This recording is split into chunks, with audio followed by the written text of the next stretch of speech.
Cotton to when Wednesday is over. Ride fuel and cut the food and looking all over. Goodbye, don't cry, I'm going to Louisiana. The raccoon dog and a big fat hog in Louisiana. Sing song, ding dong, I'll take a trip to China. Cornbread and butter beans and back to North Carolina. Cornbread and butter beans and you caught the table.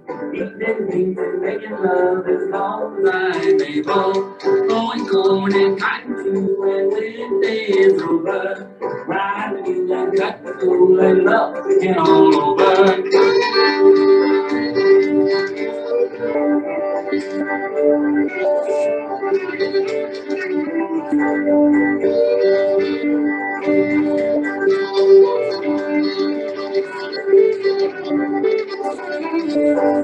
Wearing shoes and drinking booze and go to the Bible. Our next time we'll make you die, cause you like some trouble. Three cars and whiskey bars and kissing pretty women.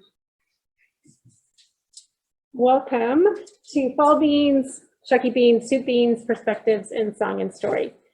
This year we're celebrating 150 years of humanities at Virginia Tech.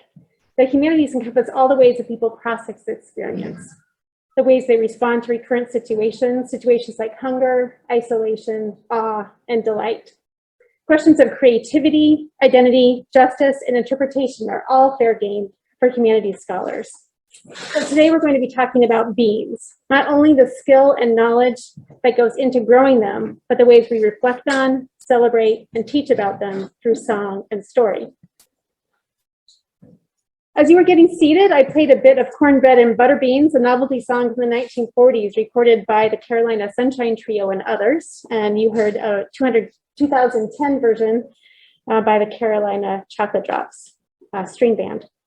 I started with this song for several reasons. First, I dare you to get it out of your head. Second, it's an example of the ways that beans find their ways into expressive culture, beyond food waste per se. Third, the song emphasizes the social aspects of beans. They are an index of intimacy, of shared work and shared consumption. They also remind us that a bean is not just a bean. Butter beans, for instance, may be unfamiliar to folks from the North and West. Like any living tradition, they come in many named and storied varieties. They can be shelled and cooked fresh, shelled and frozen, or dried. Because we're so close to the Blue Ridge Mountains, we're going to concentrate on beanways in Appalachia, including how beans are grown, harvested, prepared, preserved, and shared. Canned green beans are a staple of Southwest Virginia foodways, but people also have strong attachments to fall or October beans, which ripen after summer ends and are often shelled rather than eaten in the pod. Our focus today is on fall beans and their modes of preservation, for instance, as Shucky Beans, and preparation, for instance, as soup beans. My name is Danielle Christensen. I'm an assistant professor in the Department of Religion and Culture. And as a folklorist, I'm interested in all kinds of skill, creativity, and knowledge that's embedded in everyday life. Most recently, I've been studying home canning. I'm affiliated with the Food Studies, Appalachian Studies, Material Culture, and Public Humanities programs here at Virginia Tech. So today I get to wear all those hats as I facilitate a discussion with Ashley Shanti and Victoria Ferguson. Ashley and Vicki, would you like to introduce yourselves? Sure. I'm going to take off my mask if that's okay with everybody. Is that cool? Keep Keep it on. Keep it on? Yeah, we're required to keep them on. Sorry. Required to keep them on. Okay, cool. Good to know. Yeah, that'll help. All right. Awesome. My name is Ashley Shanti. I am here honestly because Danielle approached me and let me know that Virginia Tech was doing a little session on Shucky Beans, leather breeches, beans overall. They're known by many names. So it made sense that she reached out to me, but also, you know, it caused me to kind of like delve into my culinary history and dive into the topic of beans for us. Soup beans with cornbread, green beans, leather breeches, Shucky beans. Those are all things that are very familiar to my culture and my family. So it made sense, this little joining of cultures. It totally makes sense to me. I feel like snapping beans since before I could walk. So it's something that is very near and dear to me. I think that as I got older and realized that being a chef and diving into culinary history is something that I was really interested in, I realized that all of these varieties of beans that have been so meaningful to my past and my childhood was something to be preserved. So I've worked with organizations like the Utopian Seed Project that I work with now. I'm a board member in Asheville, North Carolina. We do a lot of great things with preserving heirloom seeds, oftentimes beans, that grow in Western North Carolina, which is where I'm from. I guess I should have started with that. I live in Asheville, North Carolina. I'm a chef there, and I'm opening a restaurant called Good Hot Fish, where it's a nod to the fish camps of the South, but also we're trying to preserve the Southern Appalachian traditions that have existed for centuries and kind of gotten lost along the way. So being here and being with people like Victoria, who has like such a knowledge of these crops, is super important. So for me as a chef, I've cooked greasy beans and kind of put my own spin on it and done buttermilk britches and different things. But these ingredients, beans particularly, are near and dear to my heart and my family heritage. So I'm glad to be here and answer any questions that y'all have. But yeah, that's kind of my work. I'm a chef in Asheville, North Carolina. The restaurant that I'm opening is called Good Hot Fish. It's supposed to be open later this summer. You might even see me on a show on Bravo called Top Chef. That's what I'm doing this season. So, you know, I am gaining some notoriety based on the bean work that I've been doing, but it's very special to me, and I'm super happy to be on this panel. I guess is the end of all of that. Thanks, Ashley. Yeah, absolutely. Good to meet you in person. I know, it's about time, right? My name is Vicki Ferguson. Some of you all may know me from the Solitude, working at the Solitude House. But before Solitude, I was born and raised in West Virginia, in the heart of the Appalachians. First generation not born on what's today Virginia soil, because my parents are Virginians, and their parents before them, and then their parents before them were just like native, so before Virginia. So I went to Marshall University and I majored in dietetics, and my minor was in chemistry. So I have this long thing with food. But even before that, I was raised in a family that continued to plant crops the same way they have been planted in this region for hundreds of years. So while a lot of people learn about planting crops because they'll read about the three sisters in a book or something like that, my father and my mother still planted that way and still took us out and taught us how to plant that way. So my knowledge of how we put those seeds in the ground comes from the family and the traditions that we kept. And so beans just happens to be the second crop that we normally planted as part of the corn bean squash thing. And so I always call beans my second sister, and because of that. And as we move on, I'll share a little bit more with some of the stories that are surrounding those crops and the beans. I'm so happy to be facilitating this conversation, and glad that you all are here. We are going to start by talking about growing beans, especially seed selection and planting. So you surely heard of Jack and the Beanstalk, right? That's one example of the duck-tail tradition that was made famous by the Hicks family of North Carolina. And in that story, a handful of unnamed beans are crucial not only to basic sustenance, right? But they have this magical potential to secure and safeguard the future. Beans themselves also have stories that link them to particular people, to particular places, and particular values. Mm-hmm. And so I'm going to start by thinking about that. For For instance, named beans show up in this original song by William Ritter, which is written for a seed library opening and performed here at the Mountain Memories Show in Waynesville, North Carolina's Folk Moot in November of 2019. So I'll just play a little bit so you can get a flavor for that. Got many splendid varieties, like October beans and goose beans and turkey cross, but the greasy bean beats all I ever saw. So you can see from the named varieties there, right, that beans exist in a matrix of overlapping categories. They can be organized in terms of aesthetics, so in terms of taste and appearance. For instance, greasy beans have glossy pods and they're known to be especially tender and delicious. And then cut shorts or bust outs, they have a high protein content and they're so tightly packed in their pods that they almost look like squares. You can also name beans by habit. So bush beans grow close to the ground. Cornfield or pole beans grow up to 20 feet high. And then half runner beans grow about half that high.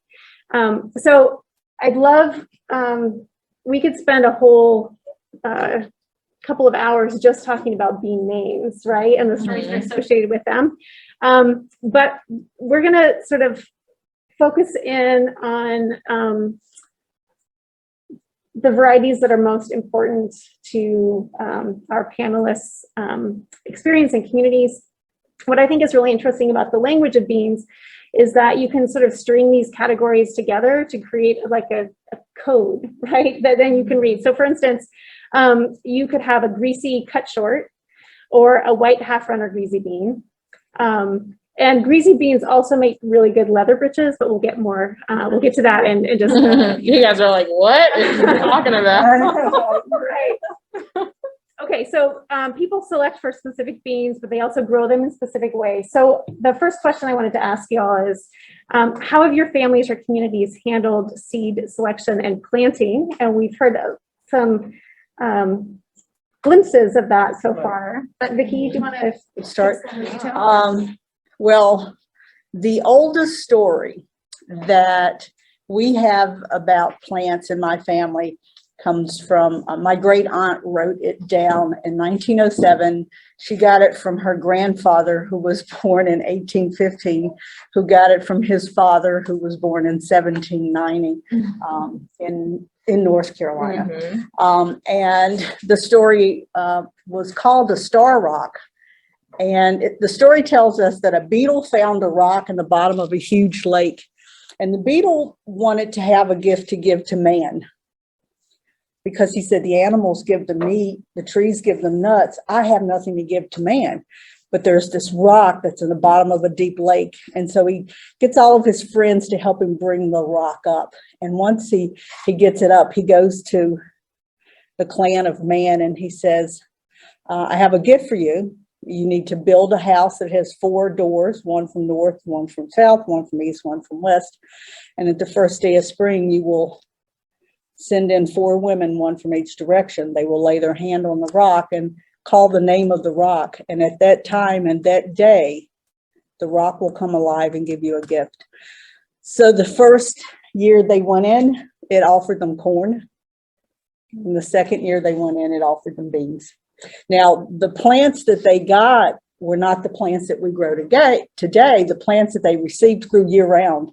And if you pulled something off of it, it would grow back. So they didn't have to continue to plant it, but it would feed them all the time. And of course, as you got down to the end of the story, man broke the pack. And so that's why we have to plant them all the time. We have to plant them every year. We have to fight the insects in order to keep them growing. But it's a very old story about that. And so there again, they gave us corn first and bean was the second sister that we got. And I also call beans the second sister because for years, women have been responsible for holding the seeds. So when they get the plants and they dry them, they hold the seeds. They're the propagators for us. And so within our families, and I think I remember this from like when I was 5, In our families, that's the age you go out and start learning how to do this. And so when I was that old, I remember going out to the gardens, and my father's very strict about this. The ground has been prepared. There's a hill, a long road that's kind of hilled up. And he had the special stick that he used, and he would walk and he would put a hole in the ground and take one step and put a hole and one step in a hole. And he walked off the whole garden doing that. I was the water girl. Baby is always the water girl. I had a bucket of water and 1 cup, and I poured 1 cup of water in each hole. Behind me was a sibling that dropped 3 corn seeds in, and behind them was a sibling that covered it up. And so I remember about 25 years ago, I went to my mother and I said, would you tell me the story of planting again? Because I want to make sure that I have it and I didn't miss anything. And my mother said to me, and this is very important, she said, honey, during the time of the dogwoods, you start to plant. And I said, wait, what? Dogwoods? And she said, oh, yes. When the natural dogwoods come in bloom, not those old store-bought things, but the ones that grow wild in the forest. When they come into bloom, that lets us know that the ground is ready to accept our seeds. And she said, and of course, you know, we plant our corn first, 3 seeds in a hole. And when the corn is this tall, you go back out, pull the weakest corn, leave 2 corn plants, and then you lay 1 bean seed down beside of each corn plant. The corn will continue to grow. The beans take a little while to propagate because they're harder. And by the time the beans grow, the beans will have something to rest upon. So those companion crops have been grown in our communities for hundreds and hundreds of years. The one good thing about that is sometimes you'll drive down the highways and you'll see a garden and you'll see all of these little poles that are out there where people have cut poles to do their beans on. And we always laugh. We're like, yeah, you don't have to do that. That's just extra work. And besides, what we know today is the beans fix the nitrogen in the soil so the corn can grow, and then the corn and the bean will support the beans so it can grow. So those are 2 very important companion crops. And so for hundreds of years, we have grown those companion crops together. We've grown our corn and we've grown our beans. The varieties have changed over the years as we've had different varieties of corn, and we've got different varieties of beans coming at us, but we still plant them the same way. But I last year grew the Tutelo beans, which were grown in this region. And so I had like 35, that's all I got. And I grew them last year. And so I could double what I had. And this year I'll grow them again. And we'll continue to do that so we can revive that old variety of beans. They kind of look like pintos, except the markings on them is really dark brown, really dark. It's a totally different looking bean than the beans that we're used to seeing today. But that's a little bit of, I included that story so you all would see how we transfer information and how important that is to keeping some of the traditions that are long withstanding within our communities. But that's how we were taught to plant and get those beans in the ground. Absolutely. Cool. Yeah. Well, I mean, for me, when it comes to, I love that you say this, Vicki, because when it comes to getting beans in the ground, that's just not something that was shepherded in my family. I think that the older generations have this expectation that was not a craft that was sustainable, which is really unfortunate because I find myself as a chef and as someone that wants to preserve the food history of my family, like I find that incredibly important. So I love that is still being preserved today because it is incredibly vital to preserving the foodways of Southern Appalachia. So that's really awesome. Well, when you think about it, dogwoods bloom differently in different locations. Mm-hmm. So they're going to bloom earlier where you are. Even where I am, yeah. And where we are. And even though my family, I told you we moved from Virginia to West Virginia, even though there's maybe a 2-week difference sometimes in when they come into bloom, it's still that was the signal that we would still use, that the ground is ready to accept the seeds when this starts to happen. That's how you know. Yeah. And that information seems like it's not incredibly vital to life, but it totally is. Those ways of growing and fruiting beans and different crops is like, it's vital to the way that we live and the way that our ancestors lived. And I think it's great that we're talking about it, because I wish that it would have been talked about more when I came up in the industry. So I love that it's a topic now. And Ashley, your work with the Utopian Seed Project tries to recuperate some of that knowledge, right? And yeah, about the ways that specific beans grow in this particular place. For sure. Yeah. So I work with the Utopian Seed Project, and a big goal of ours as an organization is to bring more diversity to agriculture, especially as it relates to Southern Appalachia. We've realized kind of the crops that grow really well in our field and crops that don't grow as well, and kind of networked that out to other people that could possibly do that. So one of the things that we do really well, we have grown 20 varieties of collards, at least 100 varieties of okra. Beans are something that we're still working with, but we've grown several varieties of beans and kind of understood what grows well in Western North Carolina. Those being sandy mush beans. That was an easy one because they're sandy mush North Carolina, obviously. So in the mountains of North Carolina, there's this little region called sandy mush. Way up top of the mountain, they grow beans really well. And there's a variety that we were able to source called sandy mush beans. So they grow really well there. And then there's also any variety of greasy bean really does well in our region because of the fact that it doesn't get super hot to where I think pests kind of reside in that like heat. When it comes to beans, we don't really get those. It's almost pest resistant when we grow in Western North Carolina. So most greasy beans are friendly to us. So that's kind of something that we found within our studies of Utopian Seed Project. You can see that some varieties are more pest resistant than others, and that's kind of the work that we're doing and hope to see progress in the future seasons. But sandy mush beans and also goose beans have been really, really kind to us, which makes sense because if you do the history and the research, those are beans that grew very well in our region. So You do the Cherokee greasies. we don't do Cherokee greasies. They But I was going to say, if you have, greasies, yeah. okay, I was going to say, I think it's just a matter of getting us Right. like the info. But yeah, there's so many varieties that grow really well because again, like it's so cold up the mountain that you're not going to be subject to the same things that you would down the mountain where it gets even more hot. So yeah, I know that I've kind of leaned into Vicky like to be the the expert when it comes to growing. Well, and we do have the actual beans with us today. Oh, good. So we can actually do some exchanging if you all want at the end. Awesome. I should note that, so there's a whole range of beans called goose beans or turkey beans or turkey crab beans.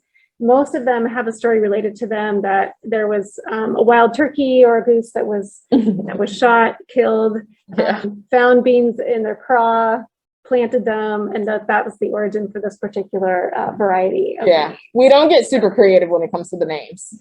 Well, I don't know. There are some, like there's preacher beans, which are actually a vernacular name for a whole bunch of different kinds of beans. But these are the beans that you served, when the itinerant preacher was visiting. That's right? true. So one thing that's really interesting about the names is that you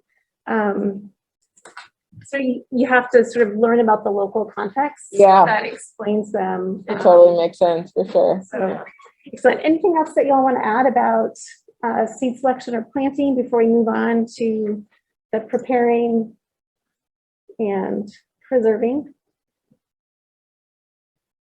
I do have some slides, Vicki, that you gave me. Do you want to say anything more about these? Back up to the first one, the plant, yeah. So when I talked about the corn and the beans, you see what we're looking at here? These are the beans they recently really germinated and they're growing beside of the corn there. And so they will They will rest on that corn, or they will help each other to produce. And so whenever this came from the Monacan exhibit at Natural Bridge, because I always grew a traditional garden down there. So I thought it was really neat to be able to have that combination, because we tell people about it all the time, but people, but being able to actually see a picture of that is good. And then the squash helps provide shade and retain We moisture, don't actually right? within and see, that's the thing that people think, that all natives grew these plants together. That's really not how it works. In this region of Virginia, you find corn in almost every archaeological dig, and beans, but then the squash or pumpkins, you just don't find them. And the problem is our squash, the kind of squash we grow, it won't germinate until the weather gets really warm. But we also have, the squash becomes problematic as you're out in the garden trying to work your way around it if you plant a three sister garden. Mm-hmm. And then we also have within our families, or the old ones kept traditions that during a woman's time of the month, she could not step over vines when she's out in the garden. And so by doing that, you're just making more problems for these traditions that you're trying to keep. And so, but yeah, for us, we just we were not doing the three sister gardens like you hear a lot of people doing. We were corn and beans, and then the squash and things were going around the edges. So it's a little bit different there. Yeah. Oh, that one. This I always share with these people. I do soak them before I plant them, but these beans mutated from a white Cherokee greasy bean. I was growing white Cherokee greasies, and I went out to harvest, and I had a couple of pods on one plant, and when I opened them, they were all black. And so I kept them, and then last summer I grew them separately to see if they would produce, which way they would produce. They produced all black again. There is a Cherokee bean called the Trail of Tear beans that is a black bean. And so now I'm trying to figure out how one came from the other, perhaps just like that. But I do still have a few of the black ones, and I'll grow them again this year.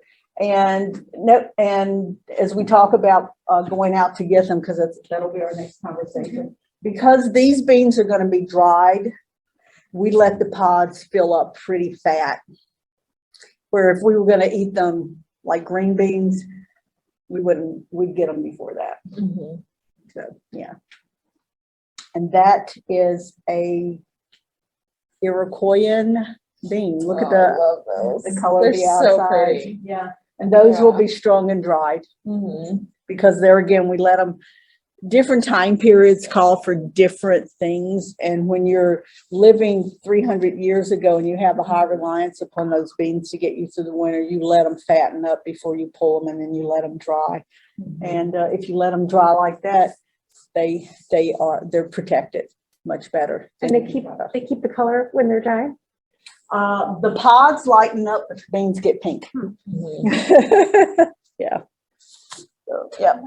And that's how we hang ours. All right, so let's shift into talking about the technical and social aspects of picking, preparing, and preserving beans. So these are actually leather breeches from West Virginia from 1996. Nice. I noted earlier that beans are characterized by their aesthetics and their habits, but there's also another layer, mode of preparation. So green or snap beans are eaten fresh from the garden, pod and all.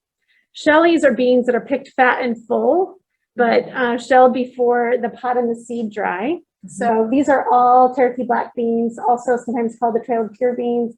Those are them green, right? Those are shellies. And then over on the right are the dried beans, which are allowed to fully desiccate on the vine. And so it's really one of the reasons why this bean has been so important and so persistent is, it's just one of the reasons is that it can be eaten all three ways, right?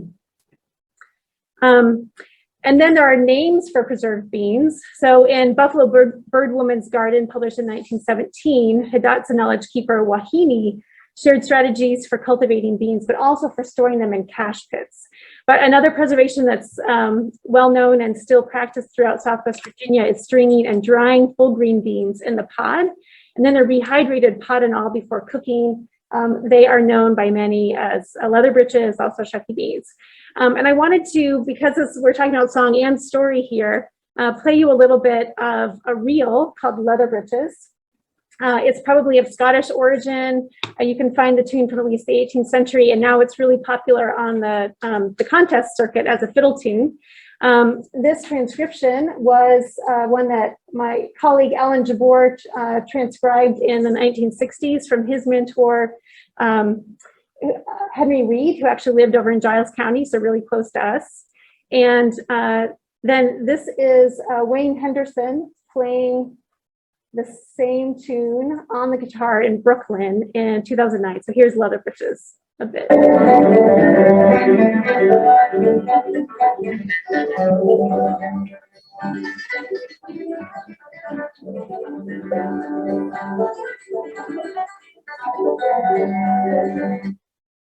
Also, Wayne Henderson is also from Southwest Virginia.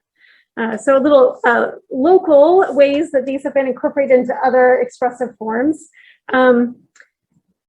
You can see that the song that we listened to at the beginning, the Greasy Beans song, right, also has a verse that's about how and when you should pick them. And I'd like to turn the time over now to Ashley and Vicki to talk more about techniques for preparing and preserving these beans in your own communities. Cool.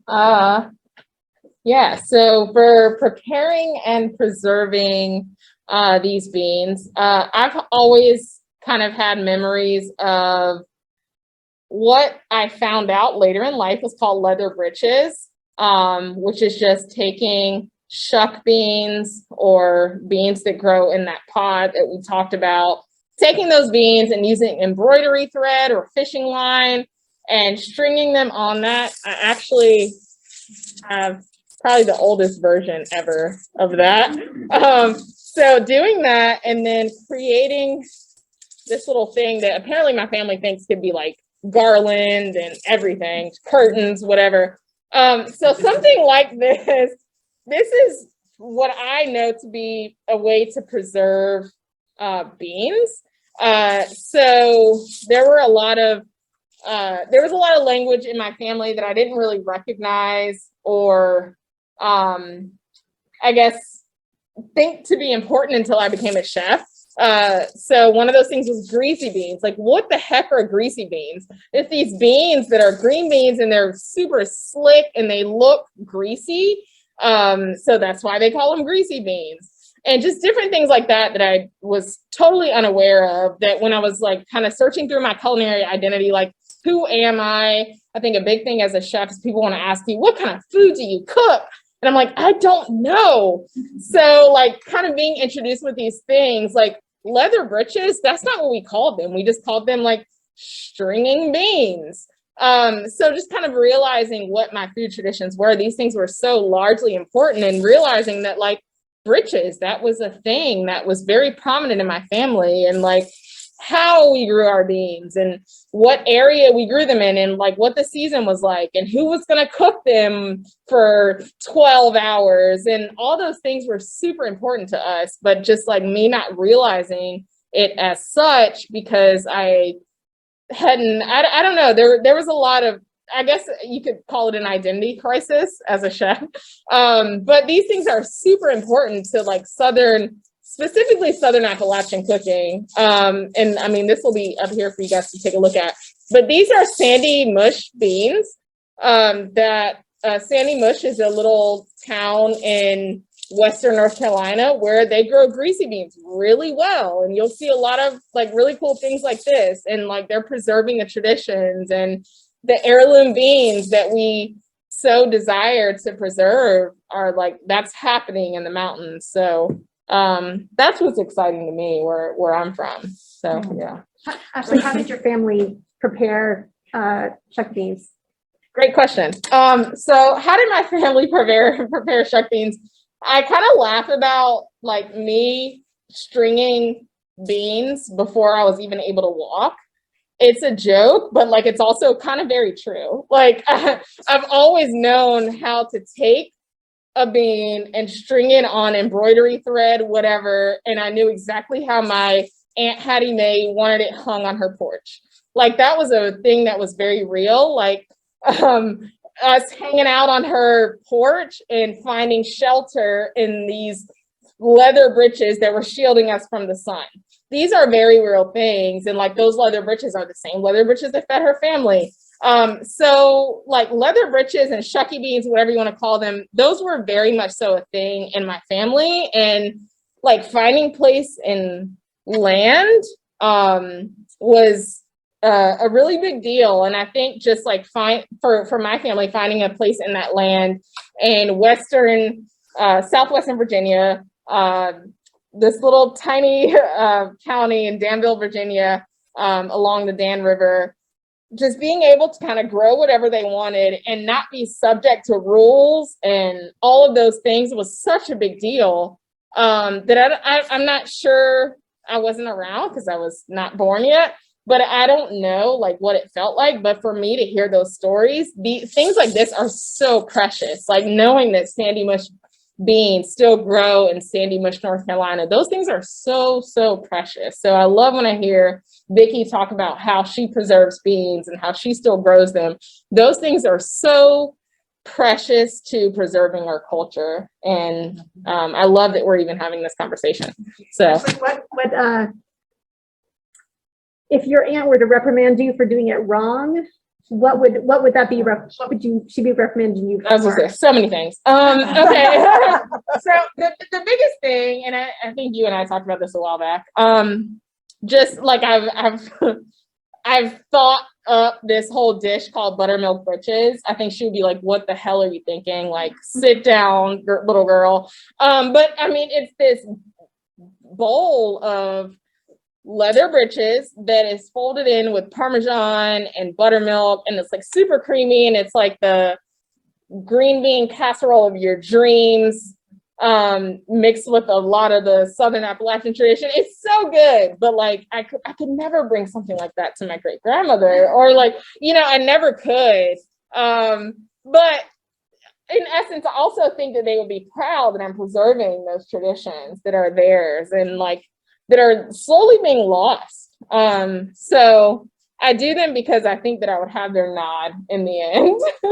So they probably made them with a seasoning meat. Yeah. Salt, pepper. That was our tradition, like super simple. And I think of it, I was even like coming here today and I was thinking of it in the lens of Dan Barber, who has, if you don't know, he has one of the greatest restaurants in America, Blue Hill at Stone Barns. And one of the dishes is just a carrot on a pedestal, and it's like the perfect carrot because it was grown by the perfect farmer, and it's like the perfect bite. And that's what I think of when I think of beans. I'm like, I used to feel such shame putting a bowl of beans on my menu, but I'm like, no, these are the perfect beans that have the perfect story, that have been grown in the perfect conditions. And this bowl of beans is perfect, and it deserves to be on the same table as all of these Michelin star dishes. Like it's super important. So I feel like in the same way that like these Michelin star chefs have their ingredient worship,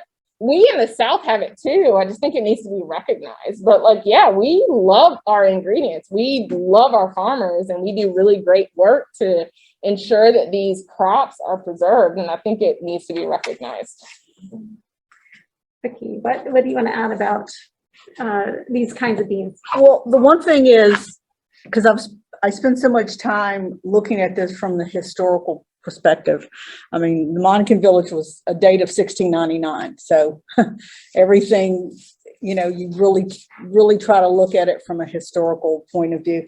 And the beans that she has, they're dried. As long as you keep them dry, they're going to be good.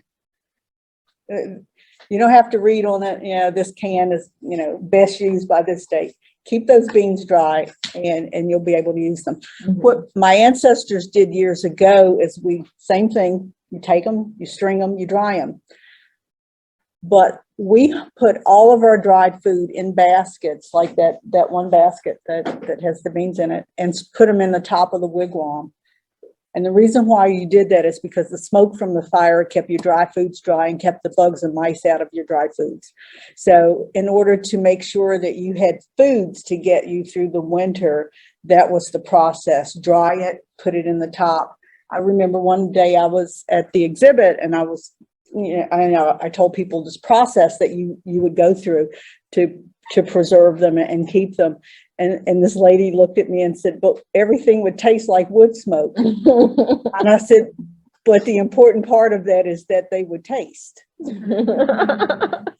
Because without that, what are you going to eat? You know?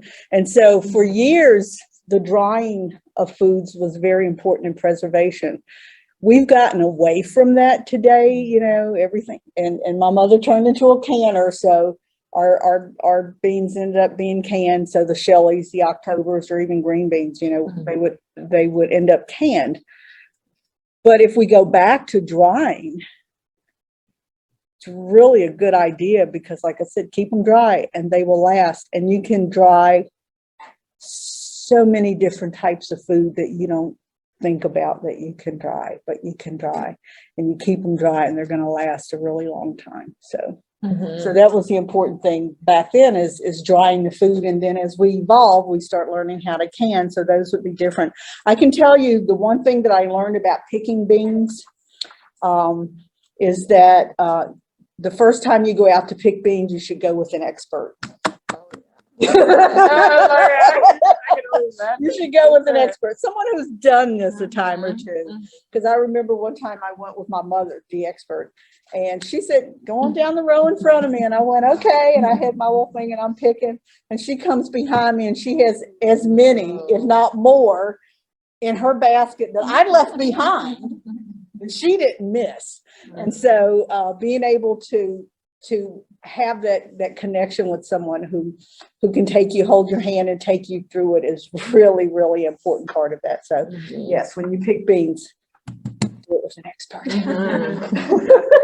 I thought of when you were talking about the importance of drying as opposed to other preservation methods. I thought about an interview that I read recently with a man who was a postal carrier down near Sparta, I think, North Carolina. And it was in the late 1970s, and he was very concerned about the Cold War and the possibility that a power station would be somehow disabled, right, as a result of this conflict, sabotage or something like that.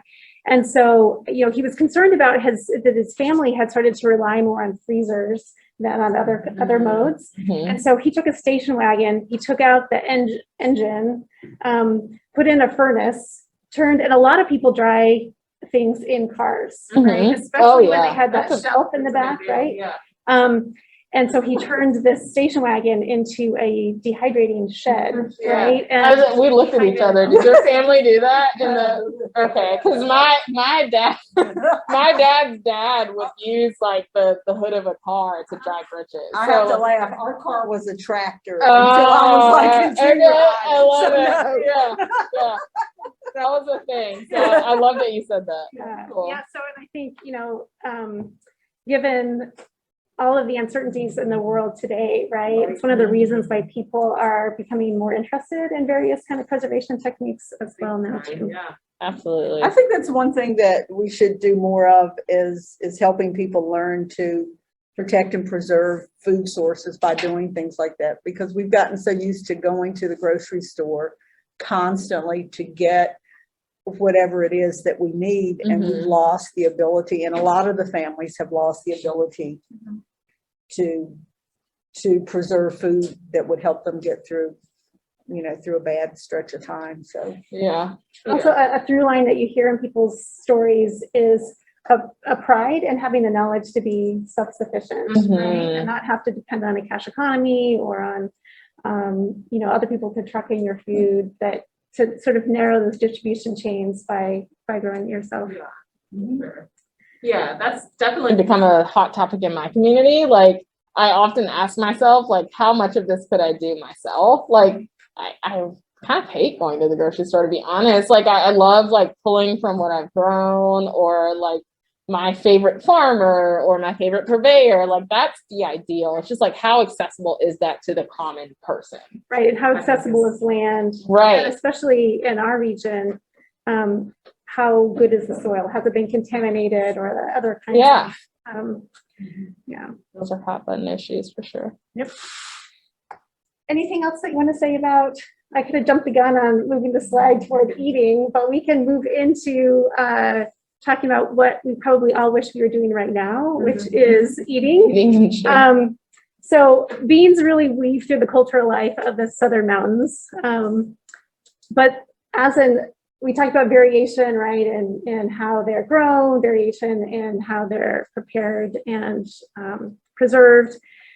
There's also a lot of variation in how they're actually sort of cooked up, what they're eating with, and in what situations. So these are examples of the soup beans that are referenced in our event title. They're generally pinto or brown beans, but also some people use white beans that are slow cooked with black pepper and again, seasoning meat, right? So our panelists will have more to say about those. Yeah.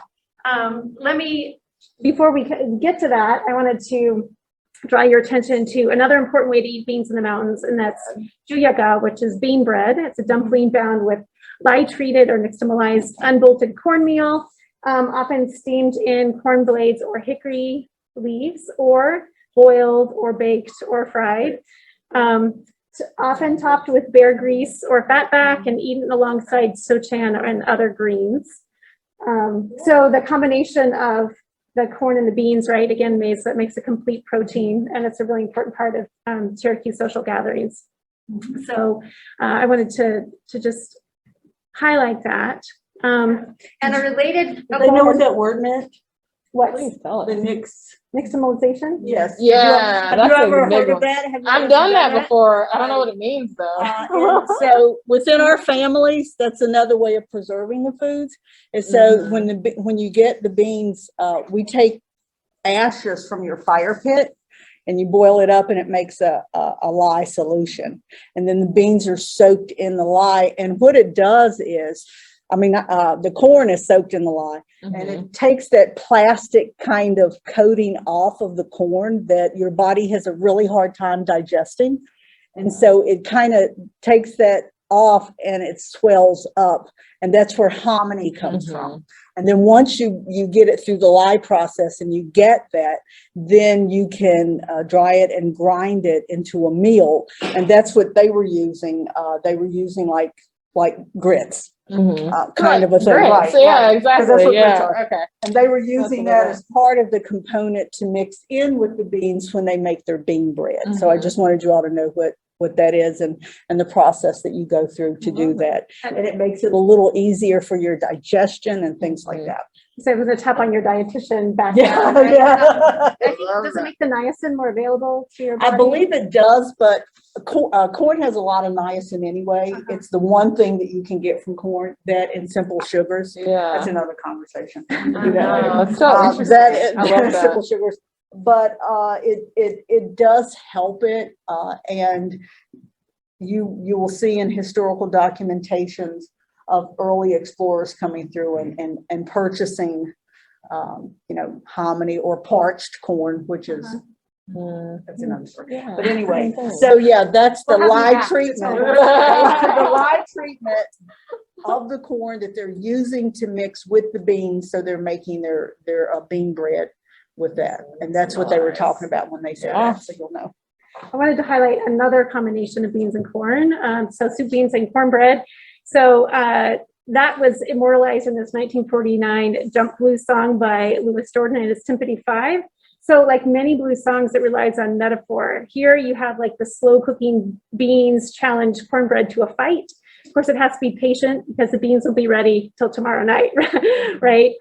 They resolve their differences by acknowledging that beans and cornbread go hand in hand. And we won't listen to the whole song, but it turns into a form of preaching with call and response sections that really encourage the peacemaking. So it's a really great song. I'll just play a little bit for you.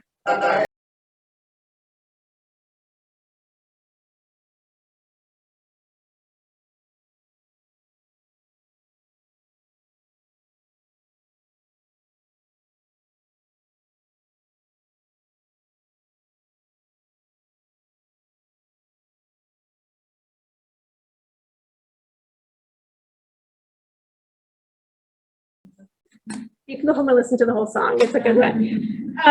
Okay, so let's close out our discussion by, we can combine these questions if you want, or we can take them separately. One is, how have you prepared and served beans? So in terms of recipes, sides, right? And in what context? Like, what are the social aspects that come to mind when you think of soup beans? And then you touched on this a little bit earlier, Ashley, about, you know, feelings of shame associated with beans in some sense, right? Sure. So how have social attitudes toward beans changed in recent years? And what do you think about that? So we can take the first question first in terms of how have I prepared and served beans social aspects? Okay, so the social aspects is kind of cool based on what we just landed on with the previous segment. My partner's Mexican. Her family, they make a ton of corn tortillas. So nixtamalization was a very big deal for her. And kind of seeing how that incorporated with my traditions was very cool. So taking hominy out of the freezer and making tortillas was normal for her, but I thought that was really weird. And like, how can this product become that? And it's just kind of this idea that we really do all eat the same. There are so many parallels within our backgrounds. So I think that that's really important to notice. But in that, for me, that just means that nixtamalized corn goes in my fry bread and in my hot water cornbread and in most of the things that I do. The only thing different that I feel like I've done when it comes to shuck beans or greasy beans is that buttermilk britches dish that I do and I have done at my previous restaurant that became really popular, which is just, I think I mentioned it before, just a simple bowl of leather britches folded in with this Parmesan cream sauce. And that's really cool and awesome, but I genuinely feel like the best leather britches or shuck beans are just that, like a bowl of soup beans. And I mean, I've even gone to different events where they're like, what is your featured dish going to be? And I'm like, beans. And I've truly done that. I'm like, it's a bowl of beans and you've got like some pickled beans because we also pickle beans. And then you've got leather britches from this, and you like a bowl of beans can be so transformative. And I personally feel like that's enough. And people want me to like argue that and like fight for it. But I truly think that when it comes to like nostalgia and food, that's all people want. And for me, that's just paired with like a piece of cornbread. And yeah, it doesn't take much else. And again, I use that example of this, like the world's best restaurant, like highlighting the perfect carrot. Like, why can't beans be that? Like, I feel like beans could totally be that. So that's my narrative about beans. I will tell you, if you all buy a bag of brown beans and you cook them now, no elderly cook that I have ever met soak their beans overnight, just so you know that, because they're like, why do we want to soak them with water that doesn't have any flavor? Right? We want to cook them with my, my celery and onions and whatever piece of meat that went in the pot with them. Yeah. And we're going to let them cook all day. And if you do that, and if you take nothing else from this conversation, never pour cold water into hot beans when you're cooking them. Keep your tea kettle on, and if you need to add water to the pot, please make sure it's boiling, okay? Because you don't want your beans to get hard and stay hard. That's that one thing that I will tell you about cooking that we have learned from years of doing cooking like that. And that's mainly, one of the. I mean, we've gotten better now. People are doing baked beans and all of this kind of stuff that we're doing now that they weren't doing when I was a child growing up in the Appalachians in a coal camp. And we ate beans. I know in my family, almost once a week, beans, cornbread, and a fruit cobbler. My mother always had fruit cobblers to go with it. So it was like a really special kind of thing. But I did notice that as we got older and our center of influence started to change. People who came from wealthier communities looked down on our communities because we did still eat a pot of beans.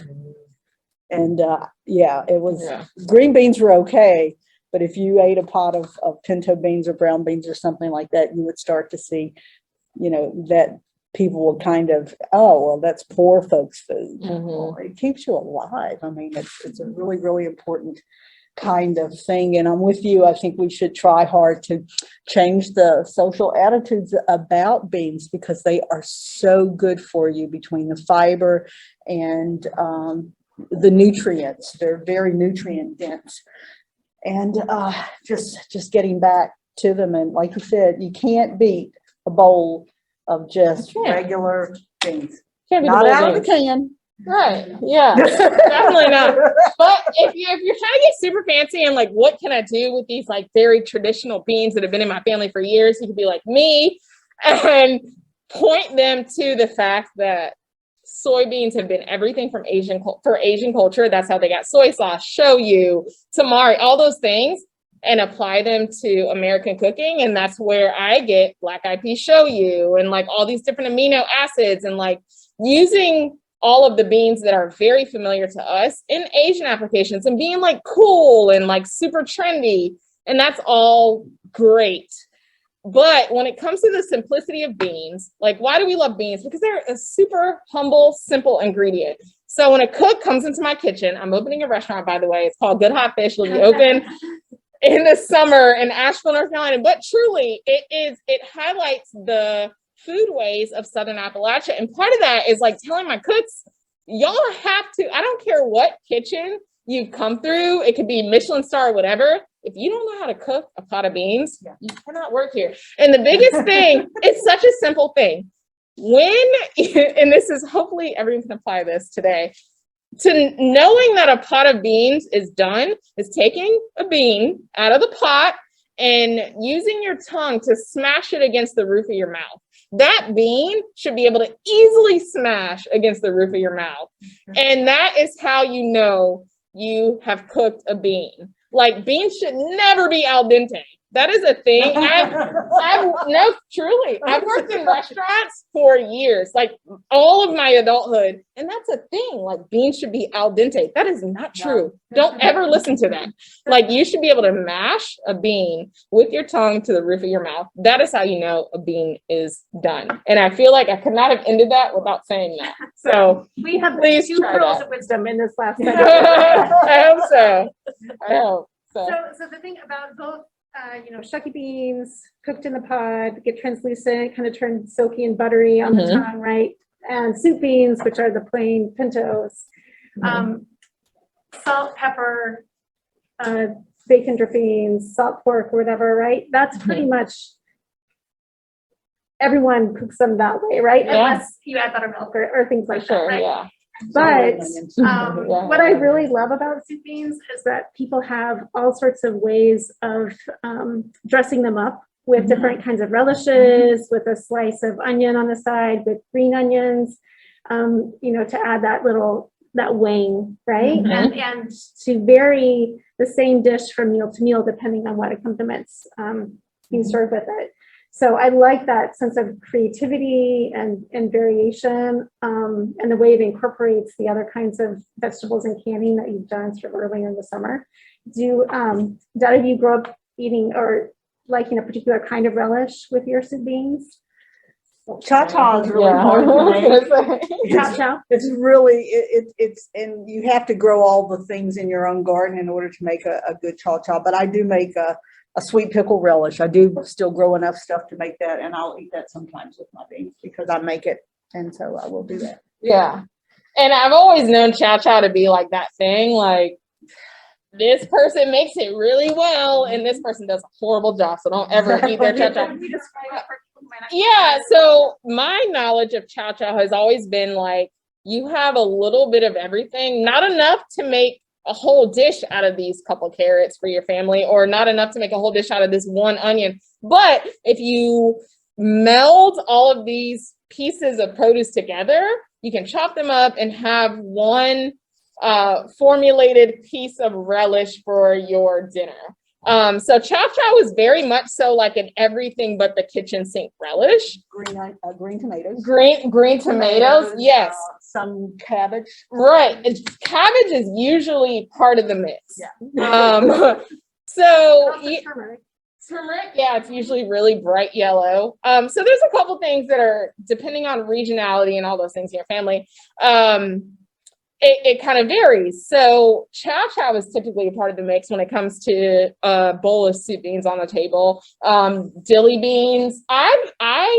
The way that I prefer to eat a bowl of soup beans is multiple beans in a bowl, and that is soup beans, even raw, like sliced beans, chow chow in the form of beans or 5-bean pickles, whatever. Like I like all the beans in one bowl.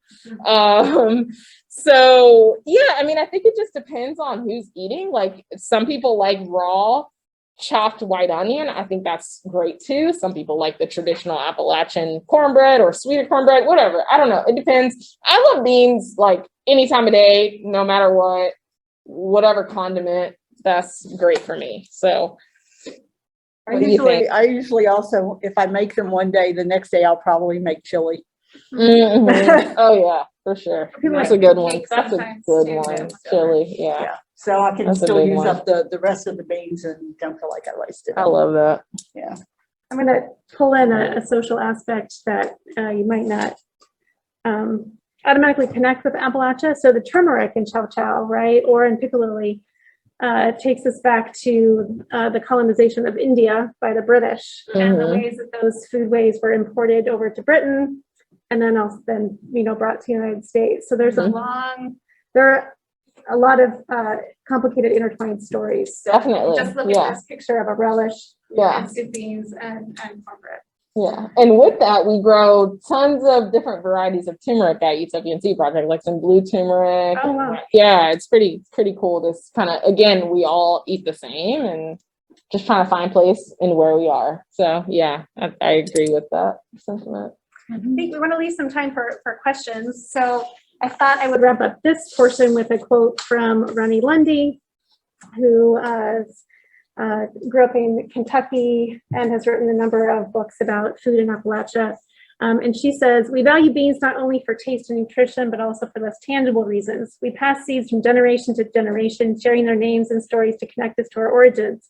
We plant our preferred pole beans in the corn so the former may use the latter stalks to twine up a connection of crops. The bean plant replenishes nitrogen sap from the soil, connecting us to the earth. We see the thick strings on the side of the beans we prefer, not as a nuisance, but as an opportunity to gather on the porch.